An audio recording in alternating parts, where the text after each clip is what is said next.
اور اس سے پہلے کہ ہم آگے چلیں، مجھے بتایا لطف الرحمان صاحب نے بھی کہا ہے کہ وہ کوئی اسی موضوع سے متعلق بات کریں گے۔ کینیڈا سے کال کر رہے ہیں لطف الرحمان صاحب۔ السلام علیکم ورحمۃ اللہ۔ جی لطف الرحمان صاحب، السلام علیکم ورحمۃ اللہ۔ السلام علیکم۔ وعلیکم السلام۔ سوال میرا یہ تھا کہ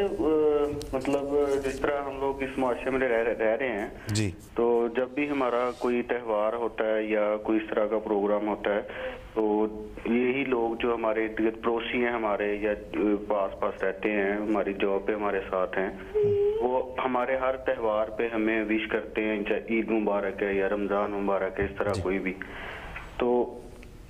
کیا مطلب اب ان کا تہوار ہے یا ان کے اور بھی تہوار آتے ہیں تو ہم ان کو ان کے تہواروں پہ وش کر سکتے ہیں، یا اگر وہ اپنے تہوار پہ ہمیں ملتے ہیں تو وہ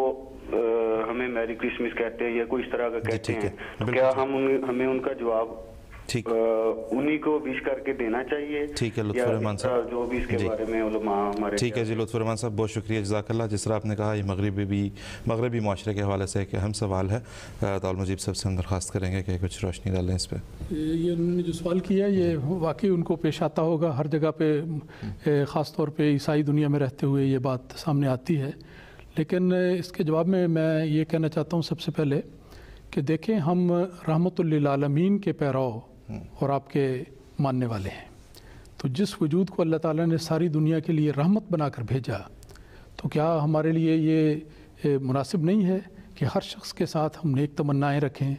اور ان کے ساتھ اپنے نیک جذبات کا اظہار کریں؟ عقائد کا اختلاف اپنی جگہ پر ہوتا ہے، لیکن دنیا روزمرہ کی زندگی میں جب ہم ملتے ہیں تو کیا ہم ہر روز نیک تمناؤں کا اظہار نہیں کرتے؟ مثلا میں مثال دیتا ہوں کہ جب ہم ملتے ہیں تو کوئی شخص انگریز سامنے آ جاتا ہے، کوئی کینیڈین آ جائے، کوئی امریکن آ جائے، تو ہم اس کو گڈ مارننگ نہیں کہتے؟ جی، گڈ مارننگ نیک تمناؤں کا اظہار نہیں ہے؟ پھر رات کو ملتے ہیں، الوداع ہوتے ہیں تو کہتے ہیں گڈ نائٹ، تو ان کے لیے پھر آل دی بیسٹ وشز، ہمیشہ یہ محاورہ استعمال ہوتا ہے۔ تو جب اس قسم کا طرز کلام اختیار کرتے ہیں تو اس صورت میں ان کی ایک خوشی کی تقریب ہے، جس طرح وہ خوشی کے موقع پر ہمیں اپنی نیک تمناؤں کا اظہار کرتے ہیں، ہم ان کے لیے اگر نیک تمنا کا اظہار کریں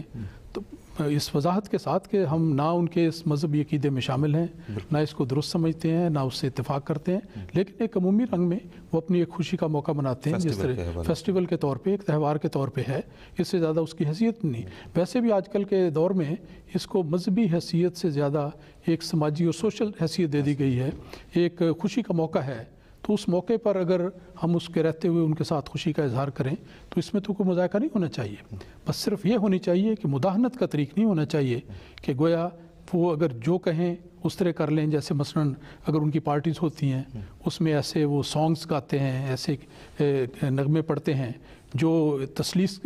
کے پرچار کرتے ہیں، توحید کے خلاف ہیں، تو ہم صرف مداہنت کے خیال سے کہ ان کو خوش کرنا ہے تو ان کے ساتھ شامل ہو جائیں، ہرگز اس بات کی اجازت نہیں ہوتی۔ ہمیں اپنے جو بنیادی اصول ہیں ان پر قائم رہتے ہوئے، لیکن ایک بنیادی تعلیم یہ بھی ہے کہ دوسروں کے ساتھ، اپنے پڑوسی ہوں، دوسرے ہوں، رفقائے کار ہوں، ان کے ساتھ نیک جذبات ہونے چاہیے۔ اس موقع پر اگر نیک جذبات کا اظہار مناسب رنگ میں کیا جائے، اس پوری انڈرسٹینڈنگ کے ساتھ کہ ہم ان کے عقائد میں شامل نہیں، لیکن ان کی جو سوشل خوشی ہے، ایک تہوار ہے، اس میں شامل ہوتے ہیں، تو اس میں تو کوئی مذائقہ نظر نہیں آتا۔ جی ٹھیک ہے، بہت شکریہ مولانا المجیب راشد صاحب، جزاک اللہ۔